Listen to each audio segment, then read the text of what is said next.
Hello, children. This is your second chapter from First Flight Nelson Mandela Long Walk to Freedom. It is an autobiographical account by this great South African leader. Now, what is an autobiography? Autobiography is a self written account of the life of oneself. So, Nelson Mandela wrote his own life story under the same title, Long Walk to Freedom, where he depicts his long and arduous journey that he undertook to bring liberation to his countrymen. On his journey, he had to struggle against the cruel apartheid regime for over 8 decades, which was preceded by 3 long centuries of tireless efforts of his patriotic countrymen. Now, what is apartheid? Apartheid is a political system, policy of racial separation, a system that separates people according to their race, according to their skin color. And Nelson Mandela had to fight against this policy. 10th May 1994. This historic day was very bright and clear because this was the day for the inauguration of newborn democratic government, the first non-racial government of South Africa. For the very past few days, Mandela was being surrounded by a number of political leaders who had come to South Africa to pay respect to this newborn liberty of Africa. Now, according to Mandela, this was the largest gathering had ever been seen by the African people. And this ceremony took place in the amphitheater. As you can see in the picture, there are stairs outside the building. Actually, this place was used for the ceremony. So it is an open theater, you can call it. Now, this very building had been the seat of white supremacy because this is the place from where the white people used to pass all their racist policies to suppress the native black people. And further, the gathering was called a rainbow gathering by Mandela because in that gathering, the people, those belong to different classes, different creeds, different colors, they were present in that gathering. So that is why that gathering has been referred to a rainbow gathering. It was a beautiful autumn day. Mandela was accompanied to the inauguration by his daughter Janani. The 3 people who were sworn in were Mr. de Klerk as the second deputy president, Thabo Mbeki as the first deputy president, and Nelson Mandela as the president of South Africa. Mandela swore in to obey and support the republic. Further, he acknowledged the valuable presence of the guests because their presence means they recognized the rights of the black community in South Africa and their rights had been accepted by the political agencies of the world. According to Mandela, the extraordinary human disaster was the sufferings tolerated by the black people inflicted upon them by the white rulers, and these sufferings lasted too long because black people had been under the white rule for more than 3 centuries, meaning by there more than 300 years. Now, Mandela expects that out of those sufferings, a new society was born in Africa, and he was hopeful that this new society would be fair and it would treat everybody equally, equal for all, like regardless of color, caste, creed. We means the African people who were considered outlaws because the ruling white government did not recognize them as citizens. So, in a way, they were illegal. So these were the outlaws. They have got the rare privilege, this rare opportunity to welcome people from different nationalities on the South African soil. And these very nations who had boycotted South Africa so far because of the racist policies of the previous apartheid government. Now, further, he thanks the all dignitaries, all the guests who had graced the occasion by their presence. And he calls the swearing in a common victory because most of the nations had expressed their disapproval of the policy of apartheid, which was practiced by the white rulers in South Africa. And because everyone had given their recognition to this newborn democratic country, so the setting up of a democratic non-racial government, of course, was a victory for everyone. Now, further, he added that they had achieved political freedom, meaning by there they had got all the rights those were earlier had by the white people.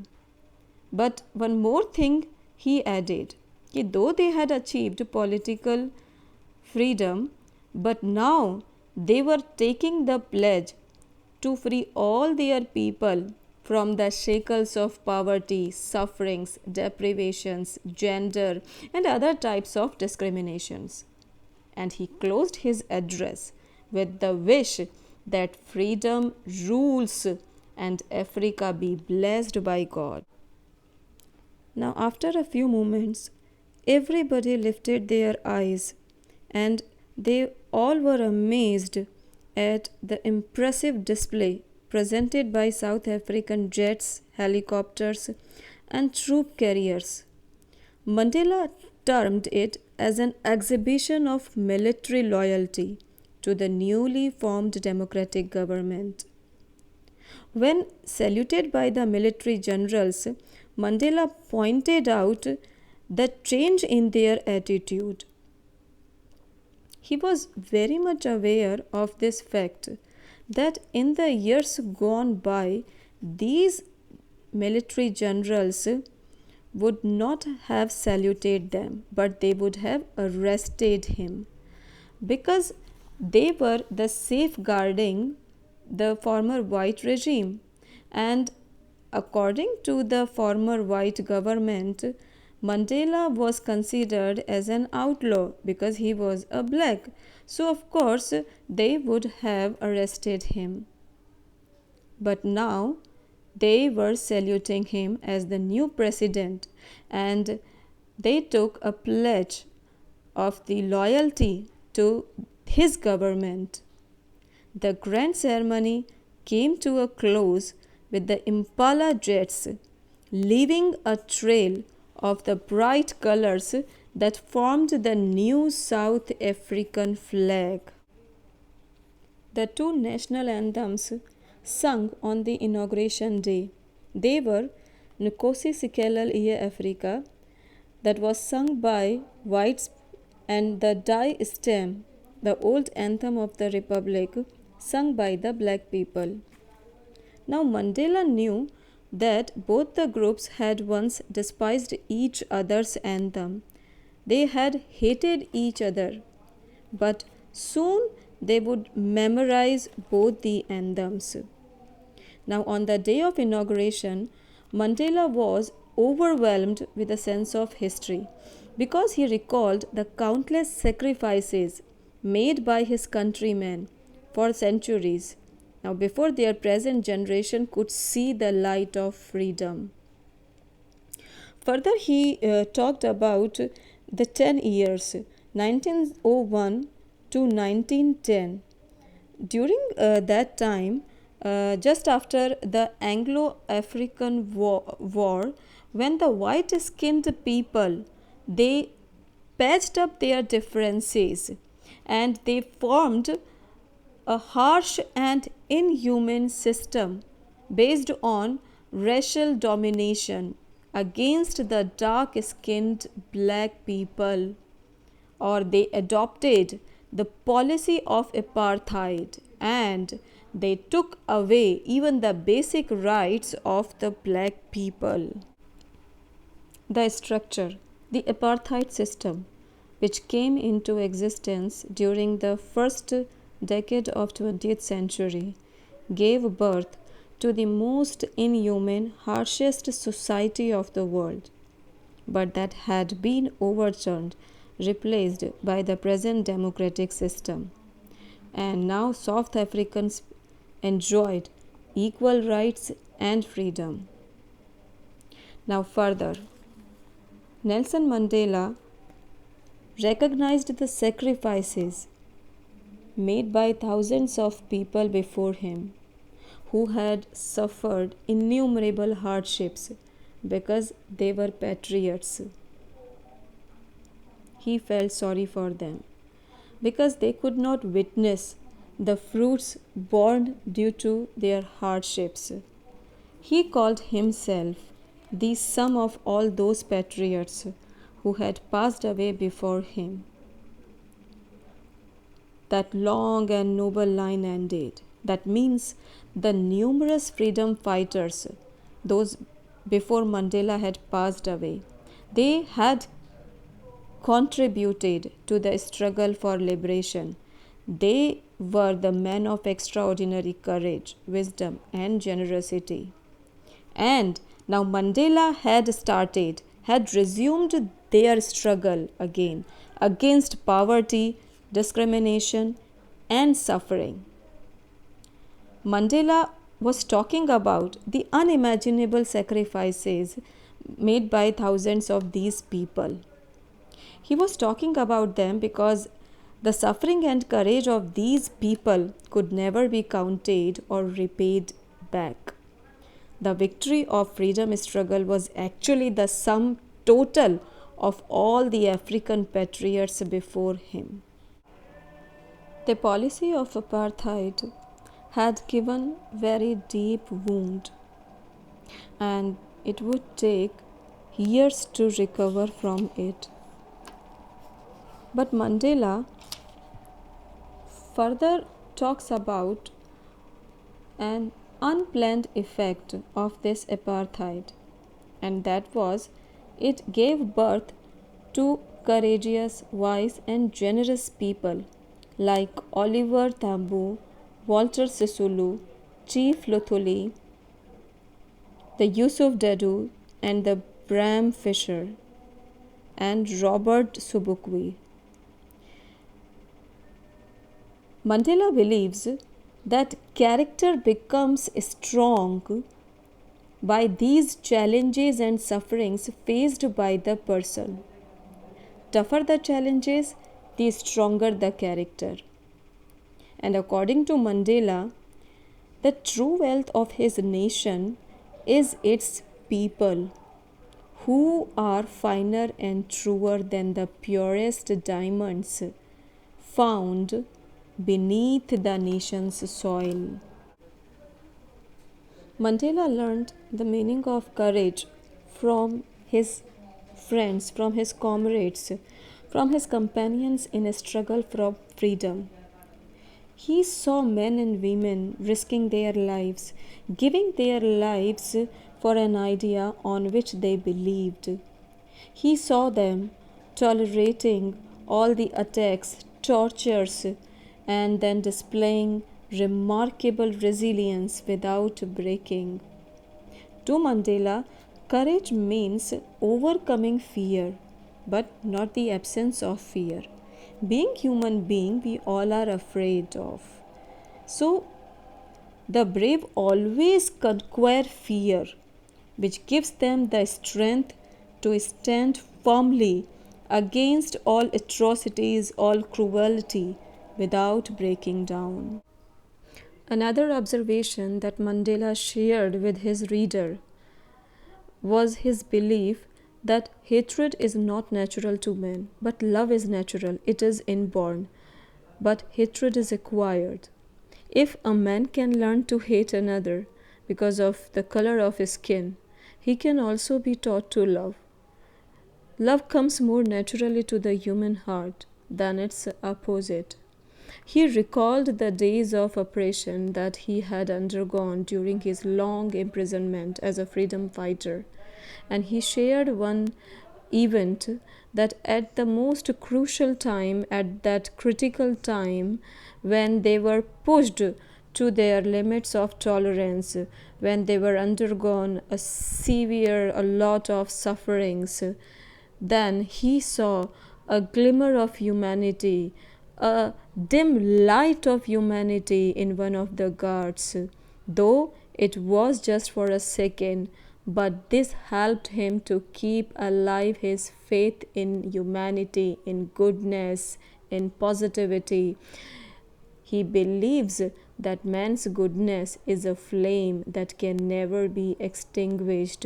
Man's goodness has been compared with the flame. It cannot be put out, it cannot be extinguished, though it can be hidden, but it can never be extinguished. According to Mandela, every man has two obligations, two duties, two types of commitment in his life. First, towards his family, parents, wife, children, and the second one towards his people, his community, his country. So he has to finish both the obligations, he has to complete both the duties.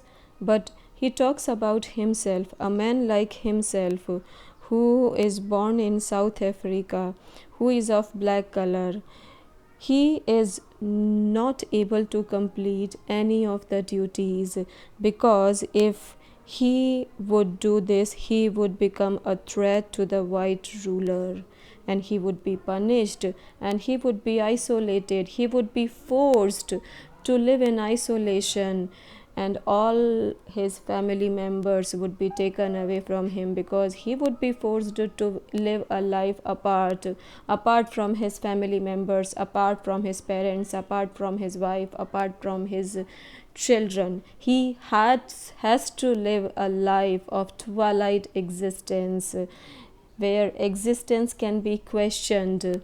He has to keep himself at a secret place. He has to lead a life of a rebellion against the white rulers.